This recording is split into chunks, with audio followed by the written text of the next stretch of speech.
시간 다 함께 일어나셔서 하나님의 말씀을 받겠습니다. 오늘 하나님께서 주시는 말씀은 마태복음 25장 1절에서 13절 말씀입니다. 마태복음 25장 1절에서 13절 말씀입니다. 신약 페이지로 42페이지에 기록되어 있습니다. 한 절 한 절 교독하시고 마지막 13절은 합독해서 함께 읽도록 하겠습니다. 그때 천국은 마치 등을 들고 신랑을 맞으러 나간 10 처녀와 같다 하리니 그 중에 5은 미련하고 5은 슬기 있는지라. 미련한 자들은 등을 가지되 기름을 가지지 아니하고 슬기 있는 자들은 그릇에 기름을 담아 등과 함께 가졌거든. 신랑이 더디 오므로 다 졸며 잘세. 밤중에 소리가 나되 보라 신랑이로다 맞으러 나오매 하매.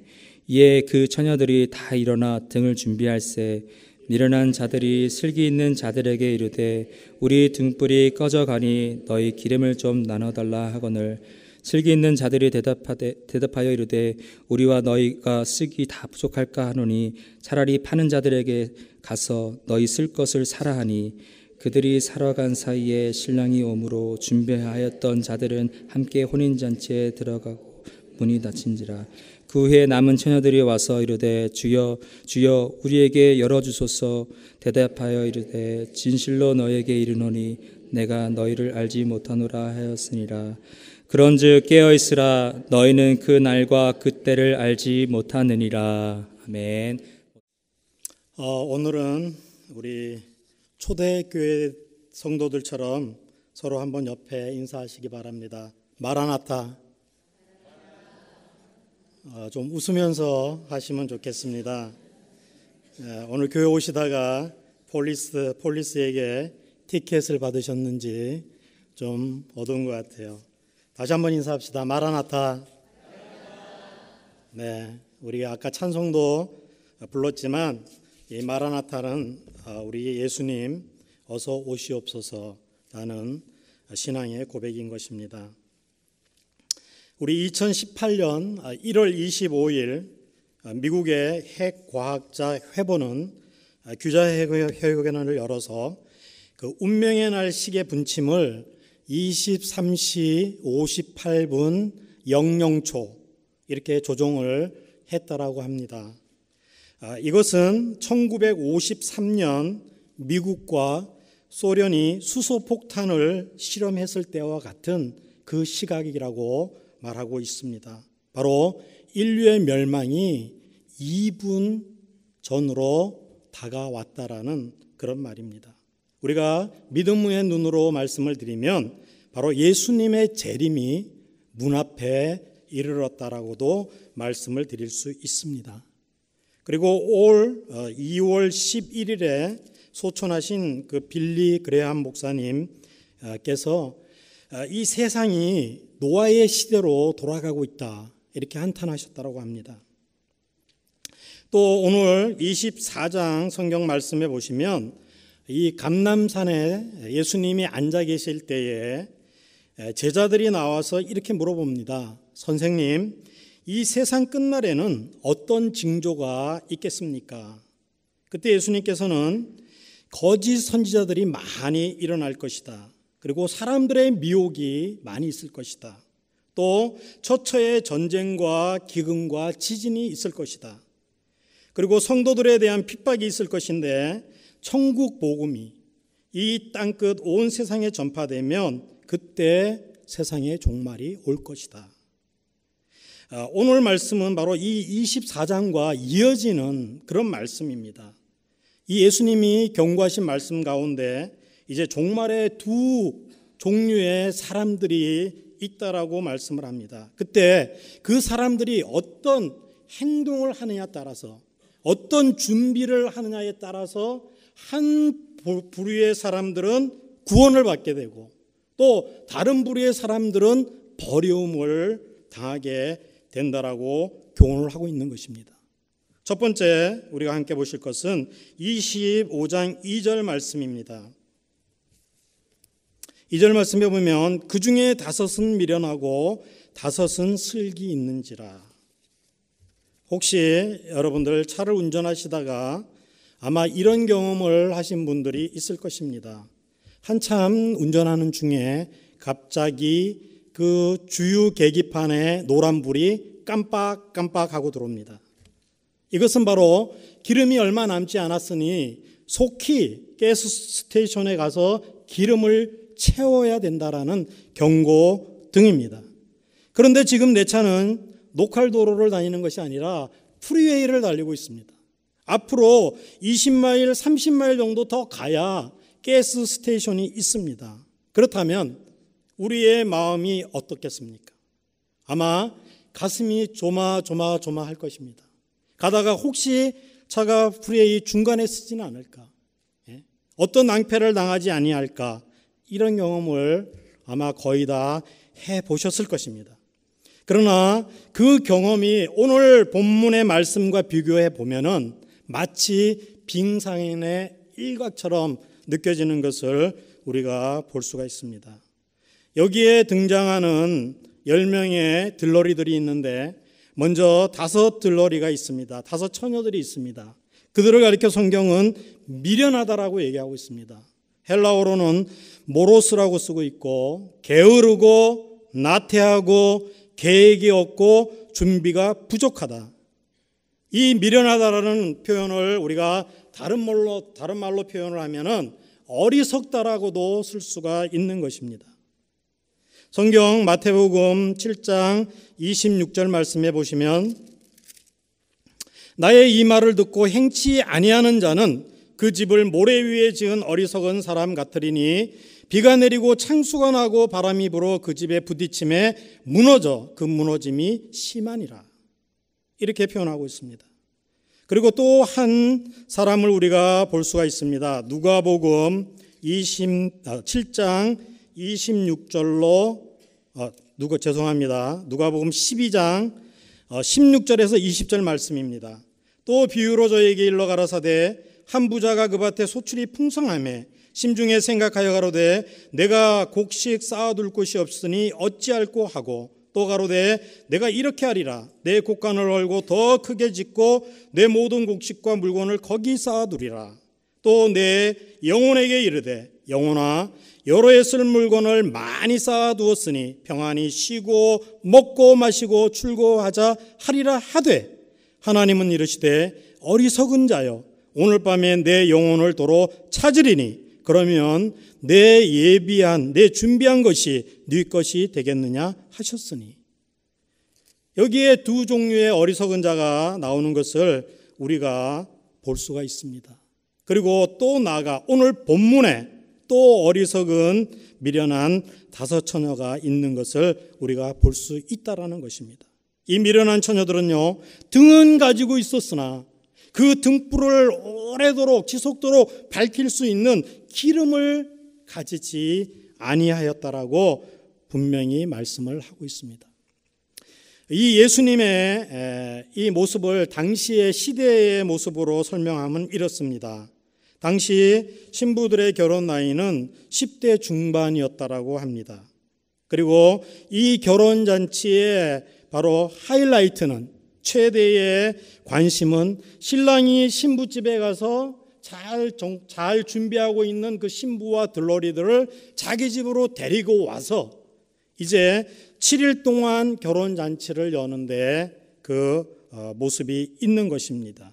그리고 그 들러리들이 하는 일은 바로 신부와 신랑을 신랑집 잔치까지 호위하는 그런 일을 했던 것이 바로 그 당시의 관습이었습니다. 시간은 저녁 때입니다. 해는 서산으로 저물고 어두움이 몰려오고 있습니다. 하늘에는 별들이 이제 반짝거리기 시작합니다. 신랑의 집 안에는 결혼 축하객들이 가득 찼어요. 그리고 가족들, 또 친구들, 또 악기를 연주할 연주자들과 또한 최고의 포도주가 준비되어 있습니다. 그리고 살찐 소도 잡고 살찐 양도 잡았습니다. 그러나 오늘 단지 이 결혼식의 주인공인 신랑과 신부와 신부의 들러리들이 아직 도착하지 않았다라는 사실입니다. 그리고는 모든 것이 완벽하게 준비되어져 있습니다. 사랑하는 성도 여러분, 이 결혼잔치에 우리 모두 함께 참여하기를 주님의 이름으로 축복합니다. 아멘. 아멘 하신 분들만 참석하시기 바랍니다. 아멘을 크게 해주시면 제가 더 힘있게 말씀을 전할 수 있습니다. 첫 번째, 여기에 보시면 이 10처녀들은 어떻게 보면은 너무너무 닮았어요. 별 차이가 없이 닮아 있는 것을 볼 수 있습니다. 첫 번째, 신랑을 맞이해서 호위하여서 혼인잔치에 들어가려고 그들은 준비하고 있었습니다. 10명 모두. 두 번째, 10명 모두 등불을 가지고 있었습니다. 세 번째, 새벽날이 새기 전에 신랑이 오기를 고대하고 있었습니다. 네 번째, 10처녀 모두 신랑이 어느 시간에 오는지 아는 사람은 아무도 없었습니다. 또 다섯 번째, 신랑이 더디 오자 모두 졸다가 깊이 잠이 들었습니다. 여러분, 혹시 서울 그 용산 이태원 상점에 가시면은 명품 누비통 가방이 있고 모조품, 즉 짝퉁 루비통 가방이 있다고 합니다. 근데 우리처럼 일반인들은 사실은 구별하기가 쉽지 않습니다. 혹시 여러분들 지인 중에 이 명품 가방을 가지고 계시면 비 오는 날 자세히 보시면 그것이 진품인지 짝퉁인지 알 수가 있습니다. 그 가방을 비를 맞지 않게 하기 위해서 몸속에 감추고 자기가 비를 맞으면서 가면 그것은 진품입니다. 그런데 자기 머리를 보호하기 위해서 그 가방을 머리에 쓰고 가면 그것은 짝퉁인 것입니다. 바로 이 미련한 5처녀들은 어떻게 보면 이 진품과 명품이 잘 구별되지 않는 것처럼 지혜로운 자와 슬기로운 자가 잘 구별되지 않는 것처럼 보입니다. 그러나 이 미련한 처녀들은 성경에 분명히 기록되어 있기를 그들은 등불은 가지고 있었으나 기름이 충분히 준비되어지지 않았다라고 말하고 있습니다. 사실 신랑이 오기 전 그 시간까지는 많은 시간이 있었어요. 그러나 이 미련한 자들은 자기 일에 너무 바빴던 것입니다. 그리고 자기의 다른 재미에 빠져 있었던 것입니다. 자기의 취미 생활이나 운동이나 사업이나 농사나 공부나 출세나 성공을 하기 위해서 기름을 준비할 그 시간에 엉뚱한 것들을 준비했다라는 말씀입니다. 그래서 결국에는 그 신랑을 맞이할 수 없었고 또 그 신랑과 함께 혼인잔치에 들어갈 수가 없었다라는 것입니다. 이것을 우리의 신앙생활로 생각해 보면 정말 우리가 올바른 하나님의 말씀과 하나님의 뜻에 따라 믿음의 삶을 살아야 되는데 준비해야 되는데 그렇게 하지 않고 종교 생활을 하는 것입니다. 교회를 그냥 마당만 밟고 가는, 그냥 예배를 드려도 그냥 앉아서 예배 드리는, 정말 진정성이 없고 신령과 진리로 살지 아니하는 자의 모습과 같다라는 것입니다. 그러나 반대로 슬기로운 5처녀는 헬라어로는 프로니모스라고 합니다. 생각이 깊고 준비성이 많다라는 뜻입니다. 그리고 슬기롭다라는 이 슬기는 충성되다라는 충성과 같은 어원을 또한 가지고 있습니다. 이들은 신랑이 늦게 올 것을 대비해서 등을 준비했을 뿐만 아니라 기름을 넉넉하게 준비했다라고 말합니다. 그래서 신랑이 더디 왔지만 한밤중에 왔지만 그들은 등불을 밝히고 함께 신랑과 함께 잔치에 들어갈 수가 있었다라는 것입니다. 그렇다면 여기에 기록되어 있는 등과 기름은 무엇을 상징하겠습니까?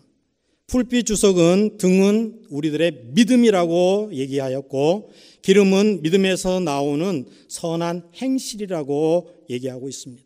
또 WW 위어스비는 기름은 성령이다, 또 하나님의 말씀이다 이렇게 해석하고 있습니다.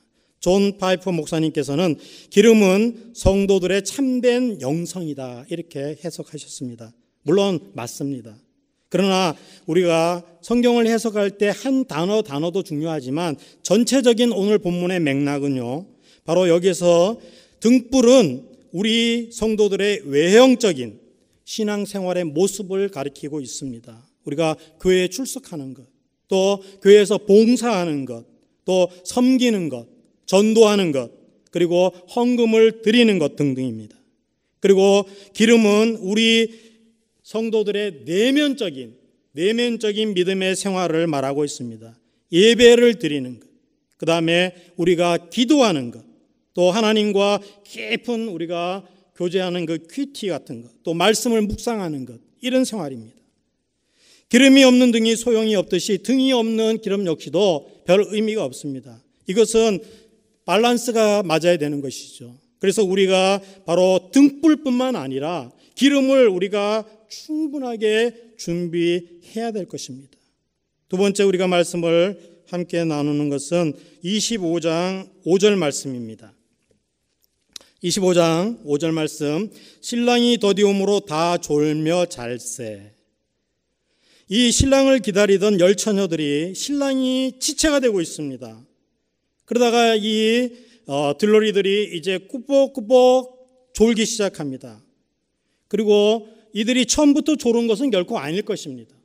초저녁에는 이 신랑을 기다리는데 그들의 마음이 마치 신부처럼, 신부가 그 신랑을 기다릴 때 얼마나 흥분됩니까? 그래서 그들은 신랑이 곧 오겠지. 조금 일이 있나 보다. 그리고 또 조금 있으면 올 거야. 이렇게 마음을 졸이고 해야 됩니다. 그러나 그 시간이 깊어지자 이제 실망이 크게 되고 몸이 지치고 마음이 지치고 게다가 성경에는 더디 왔다라고 말씀하고 있습니다. 그러자 이들은 깊은 잠에 빠지게 된 것입니다. 초대교회도 우리 예수님이 십자가를 지시고 승천하신 후에 내가 너희들이 본 그대로 다시 오리라 이렇게 말씀하셨습니다. 그때 그들이 정말 주님이 이제 곧 오시겠지 하고 그들이 깨어서 기다렸던 것을 우리가 볼 수 있습니다. 그 쿰난 공동체라는 공동체 생활을 했던 우리 사람들은 어떻습니까? 주님이 오늘 오실까? 주님이 내일 오실까? 그들이 깨어서 기다리며 준비하고 있었던 것을 우리가 볼 수가 있습니다. 그리고 우리가 잘 아는 대로 우리 조국 대한민국에서 1992년 10월 28일 이 시한부 종말론을 기다렸던 다미 선교회를 기억하실 것입니다. 저도 그때 한국에 있었는데 KBS에서 생방송으로 중계했어요. 그들의 예배드리는 모습을. 아주 대한민국을 떠들썩하게 만든 사건이었습니다. 이들은 전국에 약 100개의 지부가 있었고요. 교인 수는 약 8,000명이 있었다고 합니다. 그리고 이 다미 선교회 말고 다른 이 시한부 종말론을 기다렸던 여러 교회와 단체들이 있었는데요. 약 200여 개가 있었고 그 교인의 수는 자그마치 2만 명이나 되었다라고 합니다. 물론 이것이 이루어지지 않았습니다. 우리가 그렇다고 해서 이들처럼 우리가 잘못된 신앙으로 또 주님을 기다려서도 안 될 것이고, 그렇다고 또 지금까지 2000년 동안 주님이 오시지 않았는데 과연 주님이 다시 오시겠느냐, 이렇게 우리가 실망하고 포기해서도 안 될 것입니다. 우리는 밸런스를 맞춰서 정말로 준비하고 깨어 있어야 된다는 것입니다. 오늘날도 우리가 생각하기에는 이 예수님의 재림이 더디게 오는 것처럼 보입니다. 그러나 성경적으로는 절대로 그렇지 않습니다. 단지 이 재림이 우리의 생각과 우리의 시간보다 지체되는 것이지 하나님의 시간에는 1분 1초도 늦거나 빠르지 않는 바로 온타임에 오실 줄을 믿습니다. 우리 사람은요, 유한해서 이 시간의 지배를 받을 수밖에 없습니다. 그래서 이 세상의 1초, 2초, 3초 이렇게 돌아가는 시간을 크로노스라고 표현합니다. 그러나 하나님께서는 무한하신 분입니다. 창조주이십니다. 그렇기 때문에 하나님은 이 인간의 시간에 지배당하지 아니하시고 거기에 영향을 받지 아니하십니다. 그래서 하나님이 이 움직이시는 시간을 카이로스라고 하는데요, 바로 이 하나님의 시간은 우리 인간의 시간과는 다르다는 것입니다. 그래서 하나님은 어제 시간이나 오늘 시간이나 내일 시간이나 동일하신 분이에요. 천년이 하루 같고 하루가 천년 같으신 그 시간을 운행하시는 분이 바로 우리 하나님이시라는 말씀입니다. 그렇기 때문에 우리는 그 하나님이 원하시는 시간을 우리가 사모하고 기다려야 될 것입니다. 신랑이 그렇다면 왜 더디 오게 되었습니까? 성경에 보시면 이제 하나님이 택하신 백성들이 다 모아져야 되기 때문에 하나님은 우리 생각에 지체되고 있다라는 것입니다. 요한계시록에 보시면 14만 4천의 숫자가 다 차기까지 하나님은 기다리신다라고 말씀합니다. 이 14만 4천은요 12지파를 12,000명으로 곱한 숫자입니다. 12는 완전수예요. 그러니까 이건 꼭 문자적으로 14만 4천을 가리키는 것이 아니고 하나님이 기다리시는, 하나님이 원하시는 그 충만한 수가 다 차기를 기다린다라는 것입니다. 여러분이 잘 아는 이단 신천지는요 14만 4천이 다 자기들의 숫자라고 얘기합니다. 그런데 지금 그 사람들의 추종하는 세력의 숫자를 세어보니까 14만 명이 넘었다고 합니다. 그럼 어떻게 된 것입니까? 잘못된 것이죠. 하나님의 말씀을 잘못 알고 있는 것입니다. 그리고 그 교주 이만희를 가리켜서 보혜사라고 얘기합니다. 얼마 전에 신문에 보니까 이분이 아파가지고 병원에 입원했어요. 그러니까 그 일반 신문 기자들이 그것을 특종을 만들기 위해서 찾아갔더니 병원 뒷문으로 도망갔다라고 합니다.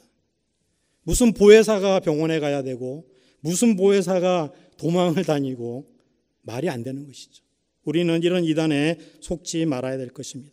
또 신랑이 더디 오는 이유는요 한 영혼이라도 더 구원받기를 기다리시는 하나님의 심정이기 때문에 그렇습니다. 성경에 있는 돌아온 탕자를 우리가 잘 알지 않습니까? 그 아버지가 아들을 기다리는 것처럼 우리 한 영혼이라도 더 돌아오기를 하나님이 기다리기 때문에 우리의 생각에 지체가 되고 있다라는 말씀입니다. 그리고 우리 성도들의 고난과 연단과 인내를 위해서 하나님이 기다리십니다. 왜냐하면 그 고난을 이기고 그 연단을 이기고 그 인내의 믿음을 지킨 자들에게 상급을 주시기 위해서 또 기다리고 계시는 것입니다. 그리고 이 땅에 추수의 때가 있습니다. 시기가 있습니다. 그때를 하나님이 기다리신다는 것입니다. 추수해서 알곡은 모아서 천국으로, 가라지와 쭉정이는 모아서 지옥불로 던지기 위한 그때를 하나님이 기다리고 계시다라는 말씀입니다. 10명 모두 다 졸며 잠들었습니다. 일처녀들의 이 부주의한 모습을 우리가 볼 수 있습니다. 그들은 신랑이 더디 오게 되자 결국에는 긴장이 풀어지고 또 급기야는 그 들러리의 사명을 다 잃어버렸습니다. 그리고 다 졸며 잤다라고 성경은 분명히 기록하고 있습니다. 데살로니가전서 5장 6절 말씀에 그러므로 우리는 다른 이들과 같이 자지 말고 오직 깨어 정신을 차릴지라 말씀하고 있습니다. 저와 여러분들이 깨어 있기를 주님의 이름으로 축복합니다. 아멘. 누가복음 12장 37절 말씀에 보면 주인이 와서 깨어 있는 것을 보면 그 종들은 복이 있으리로다. 내가 진실로 너에게 이르노니 주인이 띠띠고 그 종들을 자리에 앉히고 나와 수종들리라. 우리가 깨어 있으면 주님이 오셨을 때에 그 깨어 있는 우리들을 그 주님의 자리에 앉히고 주님이 종이 되셔서 그들을 수종들겠다라는 말씀입니다. 사랑하는 성도 여러분, 신랑 되신 우리 예수님을 정말 깨어서 맞이하는 우리 새생명교회와 목장과 가정과 여러분이 되기를 주님의 이름으로 축복합니다. 아멘. 세 번째 말씀을 우리가 함께 보겠습니다. 25장 6절 말씀입니다. 밤중에 소리가 나되 보라 신랑이로다 맞으러 나오라 하매. 갑자기 어디선가 소리가 들립니다. 신랑이 왔다라는 소리가 들립니다. 너희들은 등불 들고 신랑을 맞이하러 나오라 소리가 들립니다. 그때 잠자고 있던 이 열처녀들이 깨어나서 이제 허둥지둥 자신의 등불을 밝힙니다. 10명 모두 잠깐 동안은 자신의 등불을 밝힐 수 있었습니다. 그러나 잠시 후에 미련한 처녀들의 등불은 신랑을 맞이하기도 전에 꺼져가기 시작합니다. 8절 말씀 보시면 우리 등불이 꺼져가니 너희 기름을 좀 나눠달라, 이렇게 요청을 하고 있습니다. 사랑하는 성도 여러분, 우리의 삶 중에는 우리 지체들과 믿음의 성도들과 모든 것을 나눌 수 있어요. 물질을 나눌 수 있고 사랑을 나눌 수 있고 모든 우리 헌신을, 기쁨을 다 나눌 수 있어요. 그러나 바로 절대로 나눌 수 없는 것이 있습니다. 그것은 바로 나의 구원인 것입니다. 나의 구원은 우리 부모님에게도 나눌 수 없고 사랑하는 아내와 남편에게도 나눌 수 없고 우리 생명보다 귀중한 자식들에게도 나눌 수가 없는 것입니다. 그러므로 우리는 우리 등불이 꺼지지 않나 분명히 살펴봐야 될 것입니다. 외식하는 자들, 종교인으로 종교 생활하는 자들, 거짓 신앙을 고백하는 사람들, 믿음을 배반하는 사람들의 그 등불은 주님이 오시는 날 반드시 꺼지게 될 것입니다. 지금은 신랑을 맞이하는 가장 중요한 시간입니다. 그리고 결혼 예식을 거행해야 할 결정적인 시간입니다. 이때 우리는 등불을 밝혀야 될 것입니다. 슬기로운 처녀들은 이렇게 거절을 합니다. 9절에 우리와 너희 쓰기에 다 부족할까 하노니 차라리 파는 자들에게 가서 너희 쓸 것을 사라. 이 슬기로운 처녀들의 충고는 합당한 것이었어요. 그러나 시간적으로 너무나 늦어버린 것입니다. Too late. 너무 늦었어요. 사서 준비할 시간에 준비하지 않았기 때문에 지금은 사서 준비할 수 있는 시간이 아니라는 말씀인 것입니다. 여러분, 우리가 들어가는 천국문은요, 오픈타임이 있어요. 오픈타임. 열려있는 시간이 있다는, 지금이 열려있는 시간입니다. 지금 우리 모두가 그 천국문에 들어가기 위해서 기름과 등불을 준비해야 된다는 것입니다. 그러나 또한 크로스 타임이 있다는 것입니다. 문이 닫히는 그 때가 분명히 있다라고 성경은 말씀하고 있습니다. 고린도후서 6장 2절에 보라 지금은 은혜 받을 만한 때요, 보라 지금은 구원의 날이로다. 사랑하는 성도 여러분, 아직도 늦지 않았습니다. 오늘이 바로 기름과 등불을 충분히 준비할 때입니다. 머지않아 곧 신랑 되신 예수님께서 재림하실 것입니다. 그리고 이 세상을 심판하실 것입니다. 이제 미련한 처녀들이 기름을 사러 가는 동안에 신랑이 와서 슬기로운 5 처녀들과 함께 잔치집에 들어가 버렸습니다. 그리고 그 잔치집의 문은 굳게 닫혀 버렸습니다. 이 잔치집의 문이 닫힌 후에는 아무 누구도, 부모도 형제도 친구도 들러리들도 아무도 들어갈 수가 없다고 합니다. 지금도 이스라엘 결혼식은 그렇다라고 말하고 있습니다. 찬송가 175장에 구원의 문 닫힌 후엔 들어가고 싶으나 한 번 닫힌 구원의 문 또 열려지지 않는다라고 분명히 말씀하고 있습니다. 말씀을 맺습니다. 저와 여러분은 정말로 미련한 처녀입니까? 아니면 슬기로운 처녀입니까? 우리의 믿음을 살펴보시기 바랍니다. 우리 13절 말씀을 같이 읽겠습니다. 시작. 그런즉 깨어 있으라. 너희는 그날과 그 시를 알지 못하느니라. 이제 구름 타고 우리 예수님이 다시 오실 것입니다. 그 예수님을 맞이하는 저와 여러분이 되시기를 다시 한번 주님의 이름으로 축복합니다. 아멘.